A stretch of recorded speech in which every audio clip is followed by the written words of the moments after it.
សូមគោរពជំរាបសួរលោកអ្នកបងប្អូនលោកគ្រូនេះគឺជាបងប្អូនសមាជិកនៃពួកជំនុំពន្ធកិច្ចនគរសួរភាសឹកមកដល់ស្នាក់ការយើងហើយពួកយើងទាំងអស់គ្នាមានចំនួនលើសពី30គ្រួសារហើយពួកយើងជួបកង្វះខាតដោយសារតែភាសឹកមកនេះរយៈពេល4-5ថ្ងៃហើយមុនសង្គ្រាមហើយអញ្ចឹងការផ្គត់ផ្គង់នៅស្បៀងអាហាររបស់ផងយើងគឺមានការខ្វះខាតដូចជាអង្ករនំចំណីហើយនិងរបស់ប្រើប្រាស់ផ្ទះបាយនិងថវិកាសម្រាប់ទិញថ្នាំដើម្បីព្យាបាលដល់កុមារដែលទទួលបញ្ហាជំងឺអញ្ចឹងលោកអ្នកបងប្អូនគ្រូ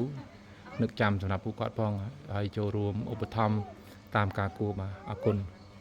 គ្រប់លីហើយពួកយើងស្ថិតនៅក្នុងភូមិតាសំឃុំអូស្វាយស្រុកទំពាំងផ្សាតខេត្តឧត្តរមានជ័យបាទអរគុណគ្រប់លីតើអ៊ំរត់ភេសឹកមកពីខាងក្នុងនេះជួបទុកលំបាកអ្វីខ្លះអ៊ំលំបាកដោយគ្នាតាមផ្លូវហើយមកដល់ហើយចូលឡានគេធ្ងន់មកដល់យប់ព្រៀបមកដល់គេខូចកណ្ដាលផ្លូវនោះបាទបានគេអូមកមិនដឹងទៅខាងណាទេគ្រូអើយឲ្យគ្នាណាបាទហើយមិនចាញ់ទេបាទមានគ្រឿងហូបគ្រប់គ្រាន់ទេអ៊ំអត់គ្រប់ទេគ្រូអើយបានហើយគ្រូហើយបាទអត់មានលុយយកបានអីបានទៅបែកដានសងខាងទៅយើងខ្ញុំហ្នឹងបាទ